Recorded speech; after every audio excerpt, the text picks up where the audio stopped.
Hello my dear student, कैसे हो? उम्मीद है बहुत अच्छे होंगे, स्वस्थ होंगे, मस्त होंगे। तो चलिए आज हम टॉपिक की शुरुआत करने वाले हैं। कौन सा टॉपिक है? नौका बिहार कक्षा 12 जो चैप्टर है आपका नौका बिहार से रिलेटेड का चैप्टर का निपटारा करने वाले हैं।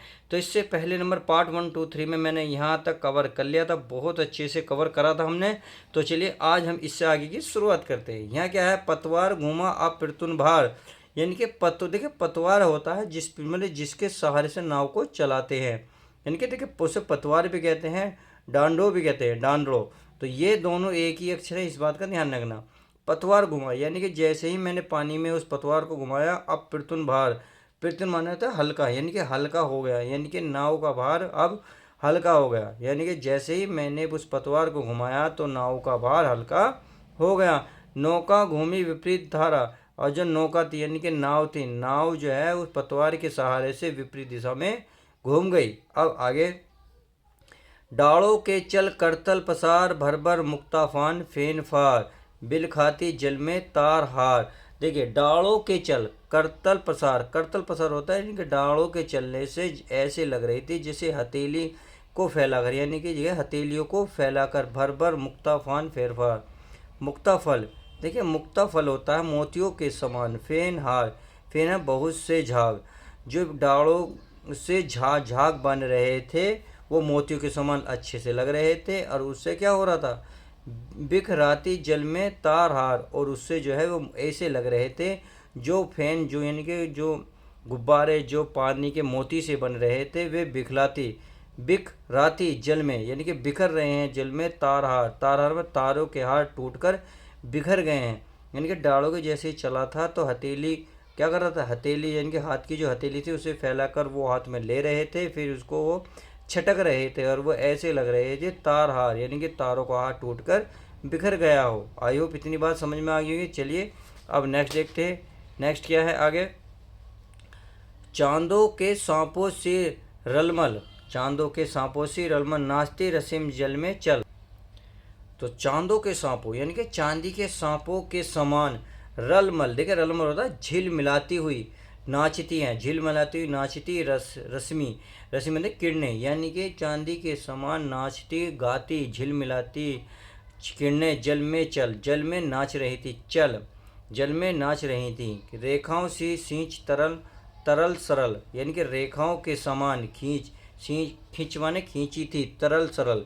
देखिए तरल होता है सिंपल यानी कि सादा, और तरल होता है जल में रेखाएं समान खींच रही थी, यानी कि जैसे सांपों की झिलमिल नाचती किरणें जल में खेल रही थी, मानो जैसे किसी ने रेखाएं खींच दी हो इस जल में, सिंपल जल में एक रेखा कोई खींच दी हो। आगे, लहरों की लतिकाओं में खिल सो शशि सो उड़ू झिलमिल, फे फैले फूल जल में फेनिल। अब देखिए इसका क्या अर्थ है, इसको जान लीजिएगा।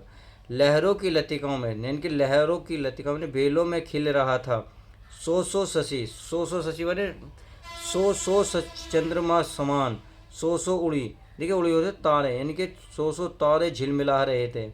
यानी कि लहरों की जो लतिका थी उसमें क्या लग रहा था? ऐसे खेल रहे थे सो शशि, सो चंद्रमा के शीश, और सो उड़ी तारे झिलमिलाए थे। फैले फूले जल में फेनिल, देखिए फेनिल होता फैन से युक्त, फैन से युक्त जो जल था वो फैले फूल रहे थे।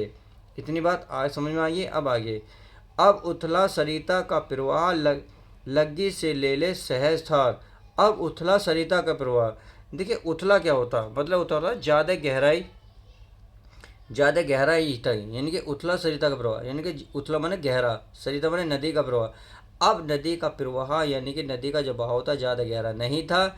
लग्गी से ले ले सहज था, जो लग्गी होती है, लग्गी के नाव में लगी होती है, नाव के सहारे से होती है, उससे क्या होता है पानी को नापा जाता है, नदियों के पानी को नापा जाता है। तो वही कह रहे लग्गी से ले ले सहज साफ, यानी कि लग्गी से हमने पानी के थाप को नाप लिया था। अब बड़े घाट को प्रोत्साह, अब बड़े घाट को प्रोत्साह, अब सहज सहज थार मैंने गहराई न्यूज बता दी। हम बड़े घाट को प्रोत्साह और उत्साह के साथ हम घाट की ओर बढ़े। आई होप इतनी बात समझ गए होंगे। तो चलिए पहले इसकी व्याख्या को देख लेते हैं। अगर थोड़ा बहुत डाउट रहा होगा तो अब मैं जब समझाऊंगा आपको नोट से तो सब कुछ क्लियर हो जाएगा। तो देखिए पतवार घूमा, आपको ये लिखना है, फिर डैश करके फिर को सह सोहा, सह होता सहा लिखना है। फिर आपको संदर्भ देखिए पूर्ववर्ती रहेगा, जैसे कि मैं पार्ट नंबर 1 2 3 में बता चुका हूँ पार्ट। आप देखिए इसमें व्याख्या देख लेते हैं। व्याख्या में क्या कह रहे हैं, कवि कहते हैं कि जब मेरी नाव गहरे पानी में जल के मध्य जा पहुंची और उसका भार अत्यधिक कम हो गया, तब मैंने पतवारों को घुमाकर नाव को धारा की विपरीत दिशा में मोड़ दिया।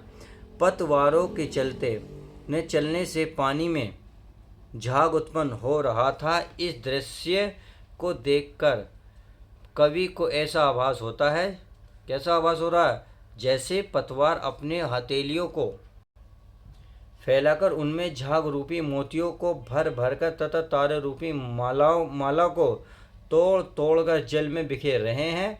पतवारों के चलने के कारण जल में उठने वाली लहरें चांदी के सांपों की तरह चमकती हुई आगे की ओर रेंगती हुई प्रतीत हो रही हैं। चंद्रमा की किरणें लहरों पर पड़कर इस प्रकार नृत्य करती हुई सी दिख रही हैं। कैसी दिख रही हैं, देखिए लहरों सी दिख लहरें, चंद्रमा की किरणें लहरों पर पड़कर इस प्रकार नृत्य करती हुई सी दिख रही हैं, जैसे बहते हुए जल में असंख्य सीधी रेखा खींची हुई हों। एक साथ बहुत सी लहरें उठने के कारण एक चंद्रमा सौ चंद्रमा और एक एक तारा सौ तारे बनकर झिलमिला रहे हैं। उन्हें देखकर ऐसा आभास होता है जैसे गंगा रूपी खेत में लहरें रूपी लताएं फल फूल रही हैं। किनारे की ओर लौटते हुए कवि कहते हैं कि अब नदी की गहराई कम होने लग लगी है और हम लग्गे से पानी की गहराई का अनुमान लगाते हुए अत्यंत उत्साहित घाट की ओर बढ़े जा रहे थे। चलिए अब आगे की व्याख्या को देख लेते हैं। अब आगे देखते हैं, हमने कहाँ तक करा प्यारे बच्चों, ये हमने यहाँ तक कर लिया। अब चलिए आगे देख लेते हैं। करा ज्यों लगती है नाव पार, यानी कि जैसे जैसे नाव आगे बढ़ रही थी, नाव पार होती जा रही थी, उर में आलोकित सत विचार, उर माने हृदय में, आलोकित माने प्रसन्नता यानी कि प्रकाशित, सत विचार, सत माने सैकड़ों विचार, यानी कि हृदय में प्रकाशित सैकड़ों विचार उत्पन्न हो रहे थे। या आप ये कह सकते मेरे हृदय में सैकड़ों विचार जो है उत्पन्न हो रहे थे। इस धारा सा ही जग का क्रम, यानी कि इस धारा के समान ही इस संसार का क्रम है। वो कैसे है, देखिए आगे। शाश्वत इस जीवन का उद्गम, शाश्वत कहते हैं निरंतर इस जीवन का उद्गम है, यानी कि ये आगे क्या करें, देखिए समझाने का पर्पज आगे है। शाश्वत है गति, यानी कि निरंतर गति है। शाश्वत संगम, शाश्वत मिलन है, यानी कि निरंतर मिलन होता जा रहा है, साथ ही गति है। तो इसी प्रकार संसार का भी क्रम यही है। आगे शाश्वत नभ का नील विकास, शाश्वत निरंतर, नभ माने आकाश का नीला विकास यानी कि नीला अंबर है। शाश्वत नीला विकास, नीला माने नीला आकाश, यानी कि निरंतर नीला आकाश रहा है। शाश्वत शशि का यह रजत हास, शाश्वत निरंतर शशि माने चंद्रमा का यह रजत ह्रास। देखिए रजत ह्रास हुआ चांदी के समान हंसना, यानी कि निरंतर चंद्रमा का चांदी के समान हंसना रहा है।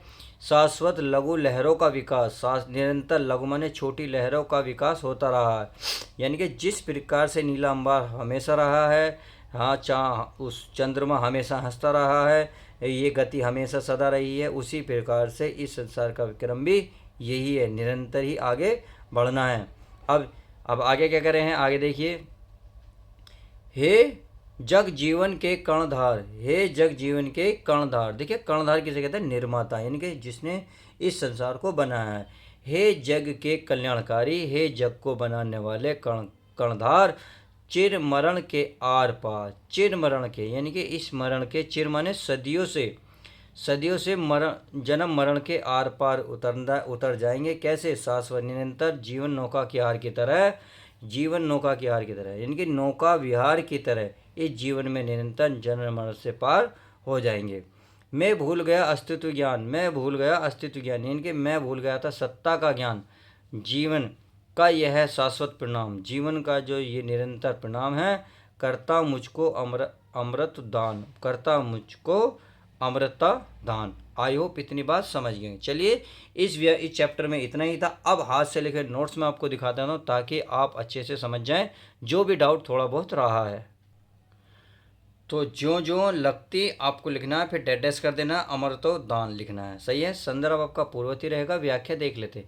कवि कहते हैं कि जैसे जैसे हमारी नौका दूसरे किनारे की ओर बढ़ती जाती है, वैसे वैसे हमारे हृदय में सैकड़ों विचार उठते हैं, ऐसा लगता है। आगे देखेंगे।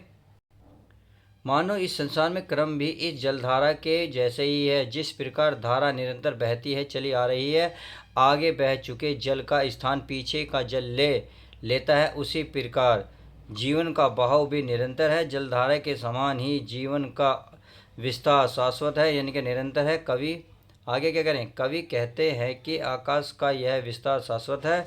चंद्रमा चांदी जैसी हंसी अर्थात चांदनी भी निरस्थायी है। लहरों का ऐश्वर्य का निरंतर बना रहता है, मतलब ऐश्वर्य भी निरंतर बना रहता है। कवि कहता है कि संसार की जीवन रूपी नौका को चलाने वाले ईश्वर जीवनी की गति में जन्म मृत्यु का शाश्वत क्रम बनाए रखते हैं। जीवन रूपी नौका का विहार निरंतर होता रहता है। कवि कहते हैं कि निरंतरशील होकर मैं अपने अस्तित्व का सत्ता का ज्ञान भूल गया। जीवन की शाश्वतता का जल धारा रूपी यह शाश्वत परिणाम मुझे अमृत प्रदान करता है। आई होप इतनी बात समझ गए होंगे। चलिए अब मैं आपको समझा देता हूँ क्या है आपका काव्य सौंदर्य। काव्य सौंदर्य भी आपको अच्छे से दिखा देते हैं। अगर काव्य के सौंदर्य की बात करें तो यह भाषा संस्कृतनिष्ठ खड़ी बोली शैली है, प्रतीकात्मक छंद है आपका स्वच्छंद, गुण की माधुर्य। अलंकार की बात करूँ तो उपमा रूपक पुनरुक्ति प्रकाश और मानवीकरण सब शक्ति बात है तो लक्षण। आई होप वीडियो बहुत अच्छी समझ में आई होगी। नोट्स भी आपने बहुत अच्छे से देखे, बहुत मेहनत देखी आपके लिए की जाती है। बस आपको एक ही काम करना होता है, कोई चार्ज नहीं लगता। वीडियो को लाइक करें, शेयर करें और चैनल को सब्सक्राइब करें। चलिए तो मिलते हैं नेक्स्ट वीडियो के साथ। जब तक के लिए दोस्तों good bye, take care, love you guys, अपना ध्यान रखें।